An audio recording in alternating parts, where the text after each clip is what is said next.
frecuencia modulada. Transmite Radio Beethoven de la Pontificia Universidad Católica de Chile.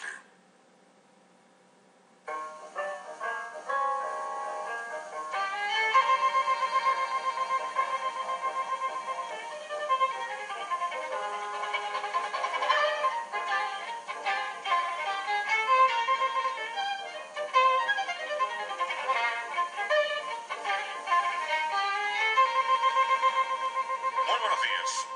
¿Se acuerda usted de Carmen Miranda?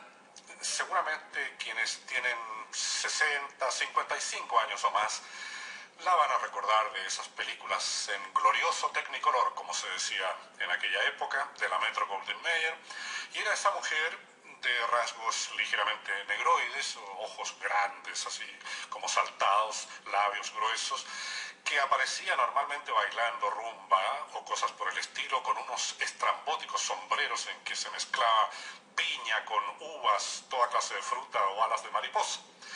Bueno, Lucía Guerra, escritora chilena, tiene un libro sobre ella, salió hace no mucho, y es sumamente decidor en la historia de esta artista. Digamos que Lucía Guerra es chilena, reside actualmente en los Estados Unidos, es profesora de literatura latinoamericana y portuguesa en la Universidad de California, ha publicado varias novelas, incluso algunas de sus obras han sido traducidas al alemán. Su libro se llama Las noches de Carmen Miranda, y de eso vamos a ir conociendo algunos párrafos en el programa de hoy.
Carmen Miranda nació en Portugal.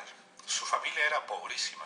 y cuando ella estaba muy chica su padre emigró al Brasil y posteriormente las llevó a ellas, al resto de la familia. Aquí está cómo cuenta ella parte de ese comienzo. Dice: a mi padre le habían hecho creer que Brasil era la tierra del oro, y aferrado a esa mentira, porque no tenía a qué más aferrarse, el pobre se subió a un buque de carga que lo trajo a Río y a una pieza allá en la calle Candelaria, con Braganza, donde siguió aumentando la familia.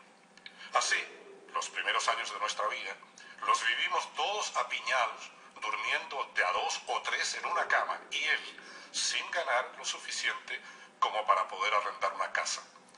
Allí, en esa pieza, el mundo se reducía a unos cuantos metros que servían de cocina, comedor y dormitorio. Imagínese. A mí se me ocurría que vivíamos en el rincón de una pajarera, siempre rodeados de ruidos de ollas, lavatorios y basinicas, de carcajadas, comentarios a viva voz y disputas a medianoche entre los otros arrendatarios de esa vieja casona. Papá, dile a todos esos pájaros infames que cierren el pico de una vez, protesté una noche. ¿Qué pájaros? ¿De qué estás hablando, menina?, me preguntó. ¿Quiere decir los vecinos, José María? Ya está otra vez esta niña cambiando la realidad, todo lo transforma en otra cosa, comentó mi madre. Y él, enojadísimo, replicó: ¡que joda! Si uno le pide a estos salvajes brasileños que se callen, adrede meten más barullo. Duérmete, Carmiña, por Dios. Y refunfuñando, pegó un puñete a la almohada.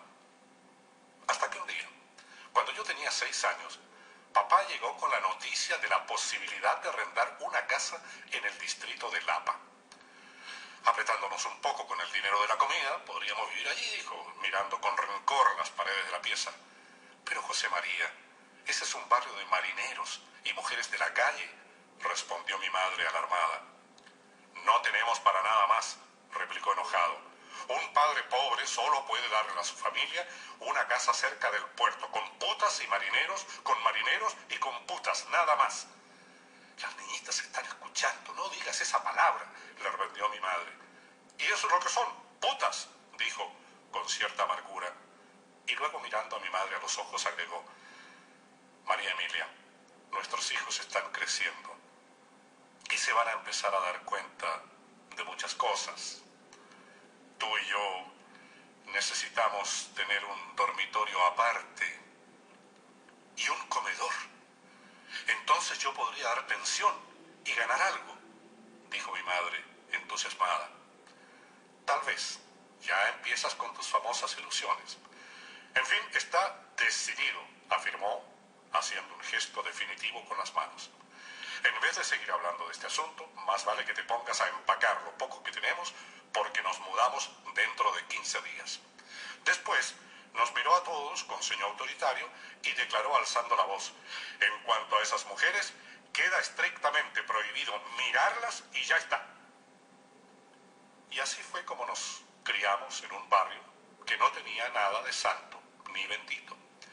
La mayoría de los vecinos eran trabajadores del puerto que llegaban a sus casas con escándalo después de emborracharse en algún bar, y cuando se divisaba un barco a punto de atracar, la calle se llenaba de mujeres pintarrajeadas con ropa ajustada y prontas a la casa de los marineros, rubios, macizos o negros monumentales que mascullaban palabras extrañas y haciendo gestos obscenos lanzaban grandes risotadas. Muchos años después, leí una novela donde el protagonista definía su niñez exclamando lleno de emoción y de nostalgia: ¡qué verde era mi valle, qué verde! Harto diferente al valle mío, me dije.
vida en la pobreza de Carmen Miranda en Río de Janeiro, en Brasil, empezó a atenuarse porque descubrieron que podía cantar, tuvo algunos éxitos en el Brasil y finalmente un empresario la contrató para ir a actuar en los Estados Unidos. Aquí continúa el libro de Lucía Guerra.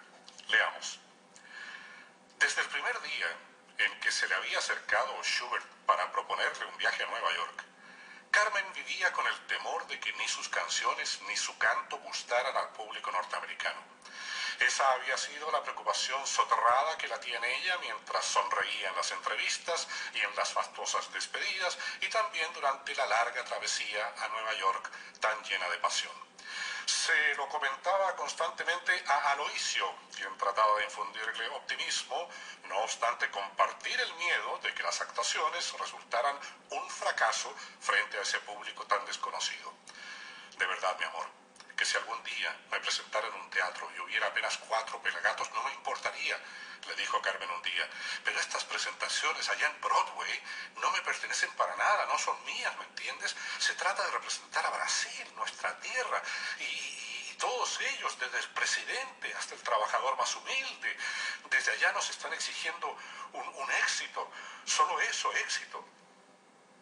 3 días después de llegar a Nueva York, les avisaron que deberían ir a Boston, a un preestreno organizado por los productores de la obra Las calles de París, para sondear la reacción del público y poder calcular grosso modo cuántas semanas podría estar la revista musical en Broadway. Carmen cantaría solo 4 canciones: Corrida de toros en Madrid, Mambo de bambú, Mamá yo quiero, y otra compuesta por 3 norteamericanos que sin conocer el ritmo de la samba habían adoptado el ritmo cubano de la rumba, dándole por título The South American Way, frase que repetía majaderamente el estribillo. Aloisio y Carmen insistieron en que la letra se cambiara al portugués y el director aceptó, pero con la condición de que se mantuviera el estribillo en inglés. La noche del preestreno, Carmen, por superstición, rehusó echar una ojeada al público que iba llegando a las butacas y nerviosa optó por rondar detrás de las bambalinas. Sabiendo que iba a enfrentarse a espectadores extranjeros, había aumentado el número de pulseras y collares y se había puesto en la cabeza 2 pequeños canastos con papayas, cerezas, plátanos y manzanas en miniatura. Había calculado que en esos teatros, mucho más amplios, era necesario exagerar un tanto el atuendo. Pero ahora, mientras caminaba preocupada y ansiosa, notó que todo ello duplicaba el peso usual y, frunciendo el ceño, temió no poder bailar con la agilidad de siempre. Minutos después, como una niña a punto de recibir un terrible castigo, se paró con sus músicos tras la cortina cerrada y se santiguó 3 veces seguidas mientras trataba de dominar el pulso acelerado del corazón que le golpeteaba en las sienes. En esos momentos tenía la impresión de estar viviendo una pesadilla. De repente se oyó la voz que la anunciaba y las pesadas cortinas del terciopelo rojo empezaron a abrirse lentamente. Armida, viva o muerta, ven a socorrerme, tráeme la fuerza de tu espíritu desde el cielo, desde Estocolmo, desde Roma, porque te necesito tanto, por la pucha, en este minuto de mi vida, dijo en silencio, mientras esbozaba una leve sonrisa antes de dar la señal a la orquesta. Entonces, como un prodigioso milagro, los acordes de los instrumentos la hicieron olvidarse completamente de que estaba actuando en un teatro en Boston y, sumergiéndose en la marea que hacía resonar su cuerpo al compás de la música, se puso a cantar, creando con brazos y caderas una cadenciosa filigrana. Al final de esa primera canción, el público prácticamente estalló en aplausos. Y ahora más segura, intensificó los movimientos y sinuosamente avanzó para sentir más cerca la mirada de los espectadores que le había resultado tan fácil conquistar.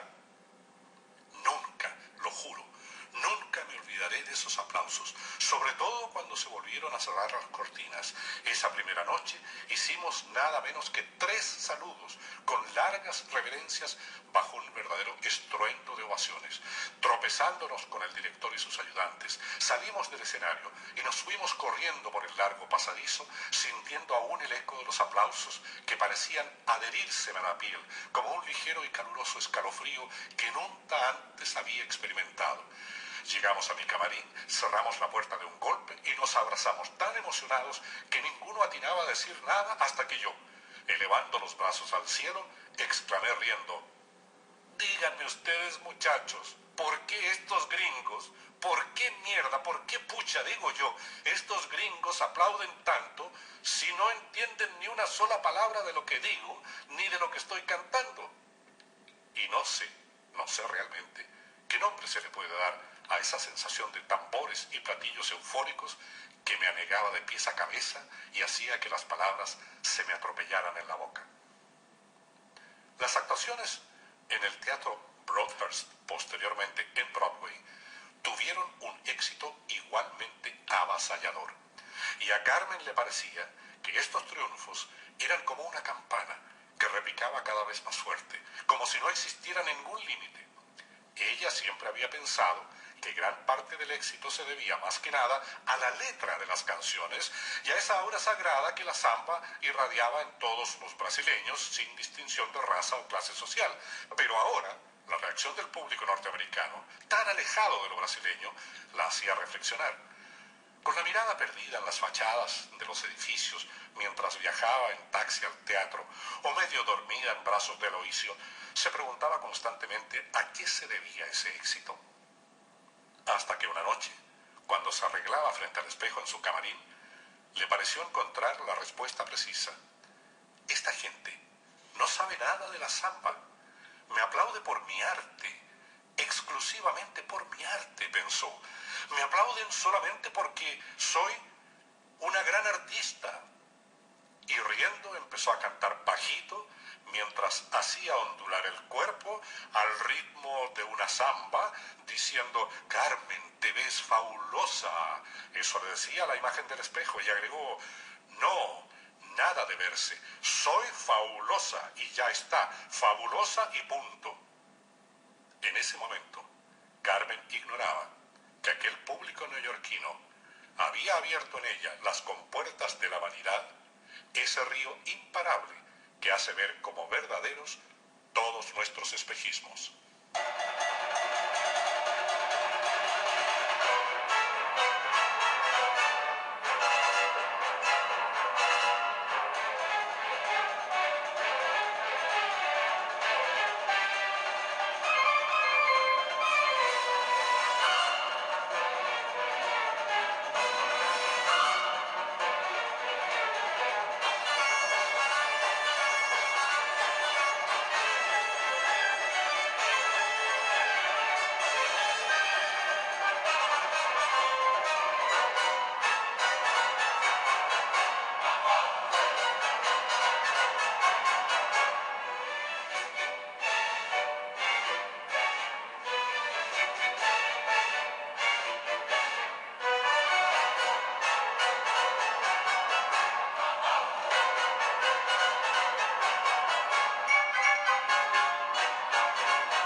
noche en Río fue el engarce que fijó la imagen de Carmen Miranda de una manera definitiva e irrevocable. Para los productores y Jack Whitney, que era el jefe de la sección de películas de la CIA, la cantante era el símbolo de la imagen pública de la política norteamericana que con grandes aspavientos hablaba de la fraternidad entre los países del continente americano. Su tez clara y su elegancia en el vestir ocultaban con glamour los problemas raciales, las dictaduras y las injusticias del imperialismo en la América de habla española. En esa época, Carmen creía ingenuamente que el lugar que se le estaba dando en Hollywood a Brasil y Cuba era una contribución significativa para la política de buena vecindad propiciada por el gobierno. Es más, estaba convencida de que a través de sus actuaciones los estadounidenses por fin llegarían a conocer y valorar la cultura de aquellos pueblos hasta entonces totalmente ignorados. Carmen aún no se había dado cuenta de que las imágenes de lo latinoamericano pasaban por un proceso de reciclaje que lo distorsionaba todo y lo convertía en algo exótico y espectacular. Trajes, canciones y ritmos eran transfigurados por la imaginación mercantil de un grupo de guionistas, diseñadores y músicos, quienes, sin abandonar jamás el horizonte estadounidense de su mirada, exacerbaban lo vendible, mutilando y desfigurando todo aquello que provenía de las regiones al sur de la frontera. En Esa noche en Río, una de las versiones del traje de baiana que se le confeccionó era en brillante lame dorado, el cual hacía juego con un turbante en forma de pedestal que simulaba oro macizo. Vestida en este nuevo estilo, aparecía Carmen en un escenario recargado de palmeras y cantaba composiciones de lo que el director pomposamente llamaba el repertorio étnico. Chica Chica Bum Bum y Ay Ay Ay Ay Like You Very Much incrementaban de manera considerable la atmósfera jocosa de toda la película y el personaje, estudiado con tanta seriedad que no era más que una prolongación de la cantante, quien entre pasos de samba y guiños amistosos entregaba rítmicas melodías en una jeringonza que hacía reír al público. Según el guión, en contraste con la elegante baronesa rubia, interpretada por Alice Faye, Carmen era una chica latina, alegre y despreocupada, siempre envuelta en líos y malentendidos, muy propicios para el desarrollo de la comedia, y asimismo su enamoramiento era presentado como algo trivial. El propósito del filme, y de muchos otros, era demostrar que los estadounidenses podían compartir amistosamente y en tecnicolor con señoritas que vivían la vida como si fuera una jocosa y ligera farándula. Por otra parte, la sensualidad de los cuerpos latinoamericanos en atavíos de brillante colorido no era nada más que una superficie vistosa, una fachada, porque todas las señoritas que representó Carmen Miranda eran mujeres con mente y corazón ingenuos e infantiles. Doritas, chiquitas, rositas, parloteaban en un inglés teñido de acento español y nunca faltaba la situación que las hacía recurrir a la jerga nativa que aceleraba el ritmo de las palabras, recalcando las R's y siempre moviendo las manos como una divertida marioneta. Y fue esa abundancia de trivialidad la que provocó el éxito abrumador de Carmen Miranda. Los espectadores se divertían a más no poder con esa nueva luminaria de la taquilla. Fue entonces cuando Hollywood, aprovechando el impacto, decidió inmortalizarla en un pastelón de cemento a la entrada del famoso Teatro Chino.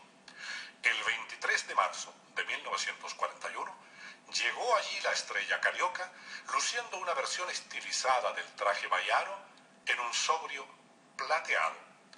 Rodeada de periodistas, se arrodilló frente al cemento fresco, posó con una amplia sonrisa durante varios minutos y luego escribió en el cemento: "To sit, viva, in the South American way". Entre gritos y risas procedió entonces a estampar la huella de sus pies en los zapatos de altas plataformas y volviendo a posar, hizo bromas que los periodistas anotaban en sus libretas para aquella crónica que al otro día anunciaría en letras de molde que la bomba brasileña había entrado definitivamente en el estrellato. De regreso a su casa, donde celebraría el evento con su familia y algunos amigos íntimos, Carmen se arrepintió de no haber escrito algo más significativo. Pensó que, a diferencia de las imágenes en el ecrán, siempre tan efímeras, sus palabras durante años permanecerían en el cemento y a vista y paciencia de todos quienes transitaban constantemente por el teatro chino.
1945, Carmen Miranda era la mujer mejor pagada en todos los Estados Unidos y su lugar, según los datos estadísticos, se ubicaba inmediatamente después del director de la General Motors. No obstante, empezaba a sentir el hastío provocado por esa imagen que Hollywood había creado y duplicado interminablemente, como si estuviera deslizándose por un estrecho corredor de espejos enfrentados.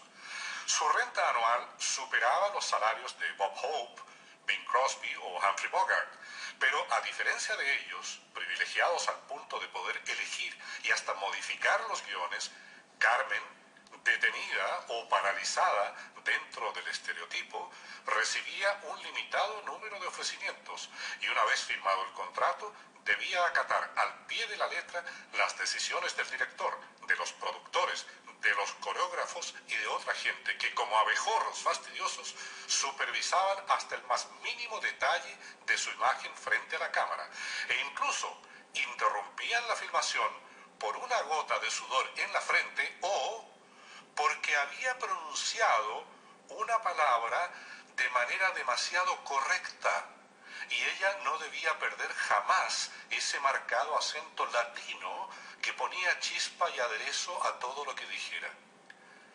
Las 3 últimas películas que había filmado la tenían profundamente insatisfecha. Y no era para menos. Los genios de la sección vestuario simple y sencillamente no sabían qué más inventar. Lo espectacular, como cualquier otra cosa, se agotaba y mi traje de baiana cada día se degradaba más y, créame que no estoy exagerando cuando digo esto, porque la blusa blanca y la amplia falda, tan alba como la luz del amanecer, se habían ido transformando en un adefesio, en algo ridículo y extravagante. Figúrense que como no les quedaba artefacto posible para poner en mi turbante, a última hora salieron con la luminosa idea de llenarlo de luces por todas partes y tuve que actuar conectada a una batería metida en mi cabellera con un cable alrededor de la cabeza para que las luces no se apagaran. Triste, muy triste, fue el día en que me hicieron probar un traje de plástico iridescente como el colmo de la novedad.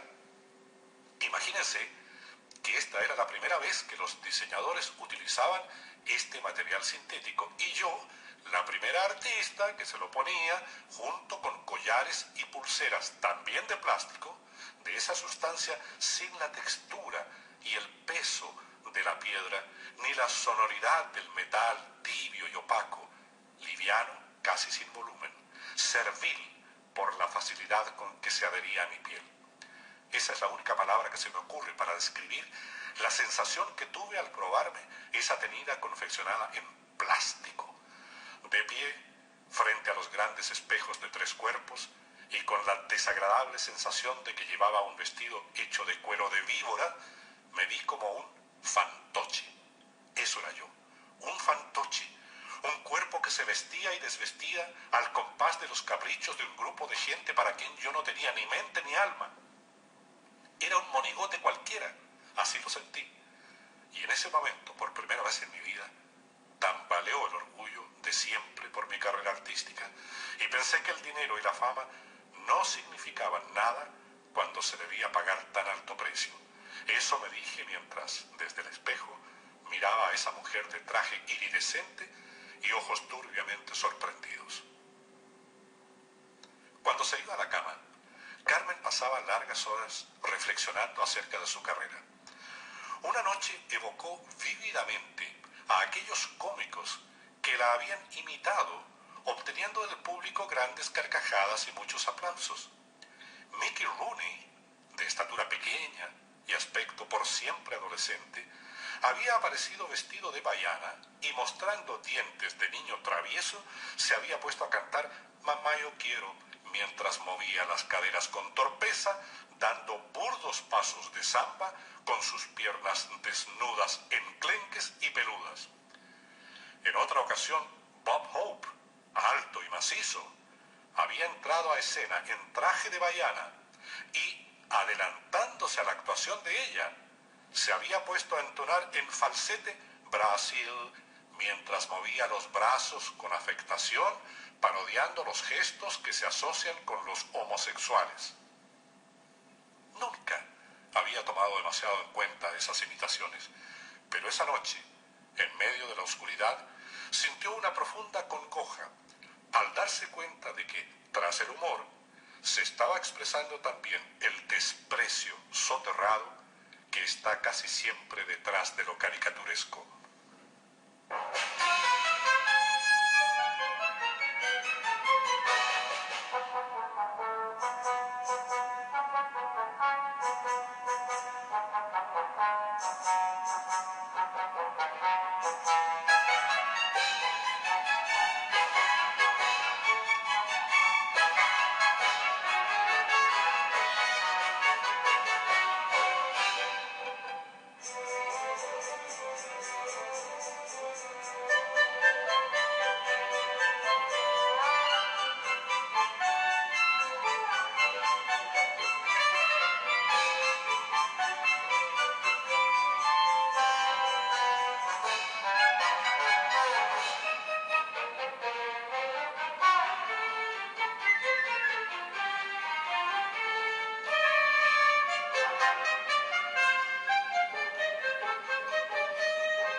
días después del estreno de Una cita con Judy, había recordado con ira y temor las palabras de un crítico que despiadadamente había comentado en una reseña: no sé en realidad por qué Carmen Miranda en sus filmes insiste en vestirse como si fuera la mujer que se le aparece en una pesadilla a un curandero del África. Y otro, en un diarucho de mala muerte, había calificado su apariencia de grotesca.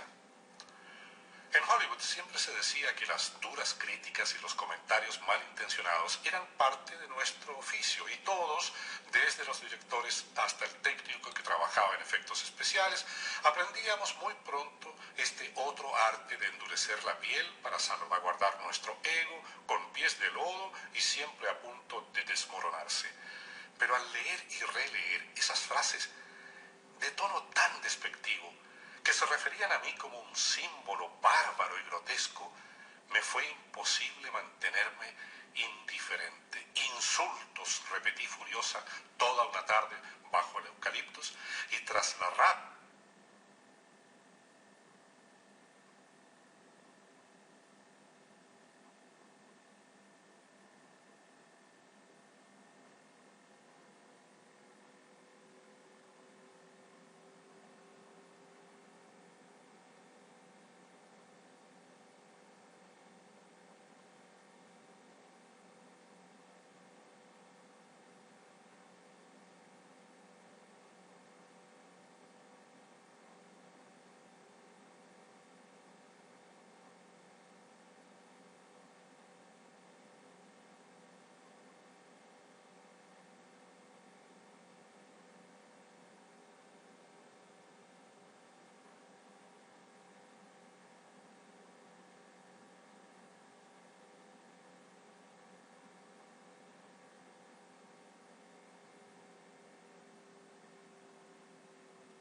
era posible pensar y publicar estos juicios tan despiadados era para mí una señal de alarma que hervía y me requemaba, la señal de que algo totalmente fuera de mi control estaba ocurriendo. ¿Pero qué era, por todos los demonios? Esa pregunta no dejaba de rondarme obsesivamente. ¿Cómo descifrar el enigma de que todo aquello que había causado mi éxito empezara ahora a producir críticas tan horrendas? Durante varios días no hice otra cosa que rumiar y reflexionar 20.000 veces sobre lo mismo, hasta que un día, cuando el sol ya estaba bajando, logré encontrar la respuesta. Hollywood no era, como yo había creído, simplemente un carrusel que daba vueltas en círculo. También allí el torbellino del tiempo, la vertiginosa corriente de la historia, exigía otras historias, otros guiones, otras imágenes. Entonces fue cuando ese mundo me pareció una fantasía cruel y feroz, pérfida, desleal, en un constante oleaje de nuevas actrices con gestos, trajes y maquillajes también nuevos que desplazaban a las que, de un día para otro, dejaban de ser famosos. Yo me había quedado estancada en mi traje de baiana y mis pasos de baile, mientras el carrusel seguía girando y creando otros hervideros de imágenes siempre diferentes.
iniciarse la segunda mitad del siglo XX, Carmen Miranda seguía actuando con traje de baiana como parte de una rueda que seguía girando por inercia. Ese verano de 1950 se fue de gira por el sur de los Estados Unidos con el Show de Haracol, orquestado por Dudley LeBlanc, para promocionar aquel elixir que le había inventado, disolviendo en un 12% de alcohol, calcio, fósforo, miel y un complejo vitamínico, aunque tras este brebaje de cualidades milagrosas se escondía la ambición política de ganar la reelección como senador por Luisiana. Aparte de las grandes ciudades, llegaban en su gira a pueblos de gente sencilla, que en su honestidad provinciana no aplaudía a los artistas que no le resultaban entretenidos, y entre ellos estaba Carmen Miranda, quien salía pálida del proscenio y a punto de echarse a llorar.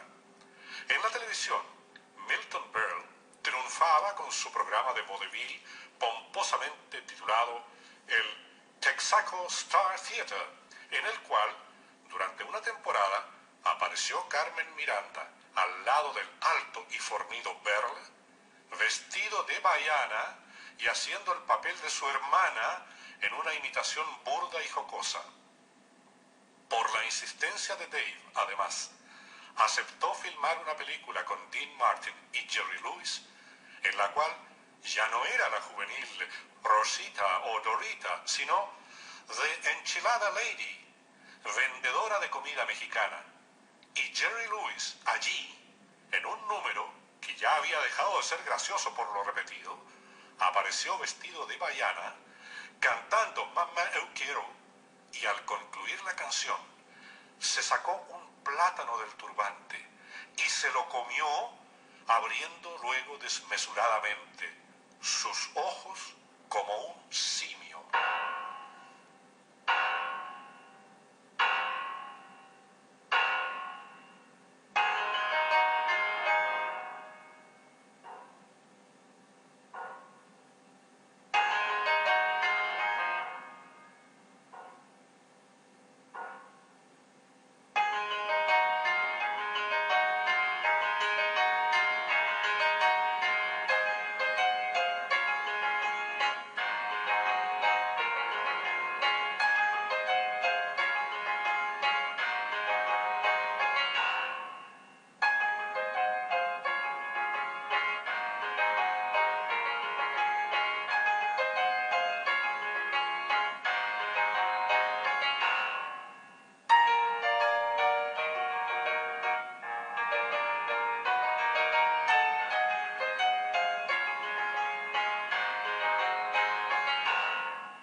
Carmen Miranda murió muy joven, a los 42 años, el año 1955, y justamente después, no en el escenario, pero allí tuvo un desvanecimiento, después de actuar en un show con Jimmy Durante, un famoso cómico norteamericano de la nariz grande. Bien, hemos leído párrafos hoy del libro Las noches de Carmen Miranda, de Lucía Guerra, chilena, que reside actualmente en Estados Unidos, donde es profesora de literatura latinoamericana y portuguesa en la Universidad de California. Lucía Guerra ha escrito varias novelas y algunas de ellas incluso han sido traducidas al alemán. En cuanto a la música, bueno, escuchamos grabaciones de Pepe Romero. Usted se fijó, estaba La Paloma, por ejemplo, la comparsita al final, y al medio era el choro número 1 de Heitor Villa-Lobos. Luego tuvimos dos trozos musicales de Luis Moreau Gottschalk, Souvenir Andaluz, y este al final, que dejamos desvanecerse, era la Danza de negros. También por ahí a ver qué nos queda. Ah, sí, la parte orquestal. Tuvimos El Renacuajo Paseador, que es una composición de Silvestre Revueltas, y anteriormente, en un determinado momento, el famoso mambo de la película Amor sin barreras, o más propiamente de la comedia musical West Side Story de Leonard Bernstein. Ese ha sido nuestro programa de hoy. Muchas gracias por habernos acompañado y será hasta el próximo domingo.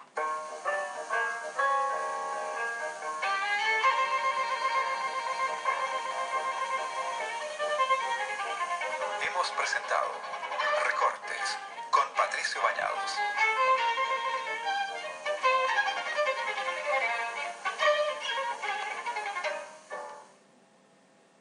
Sonda le invita a poner a prueba su memoria auditiva. ¿A qué obra pertenece el trozo musical que está usted escuchando?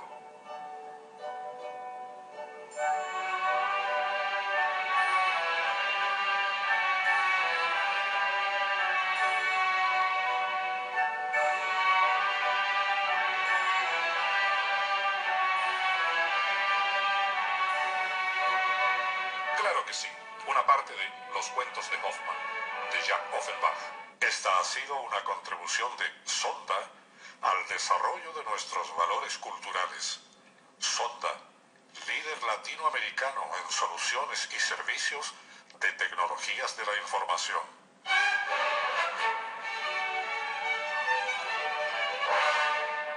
Vive la música. Radio Beethoven, de la Pontificia Universidad Católica de Chile.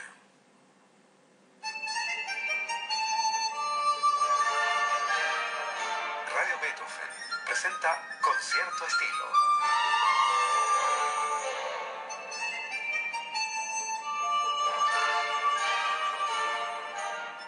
En Australia hay un canguro mejor. Salta, salta, salta, salta, salta. Tiene en las patas una gran propulsión.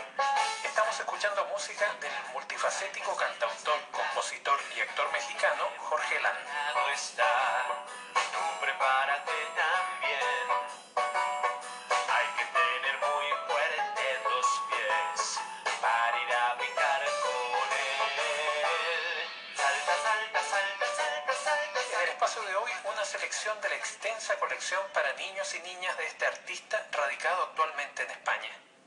En 1991, Jorge Lan inició sus estudios de guitarra y poco tiempo después se unió a la banda de rock Gaveta, con la que se presentó en varios locales del Distrito Federal. Luego decidió dedicarse profesionalmente a la música, por lo que ingresó al Centro de Investigación y Estudios Musicales en México. Vamos a comenzar la audición de hoy con uno de los primeros discos de Jorge Lan del año 2005, titulado Los Piratas.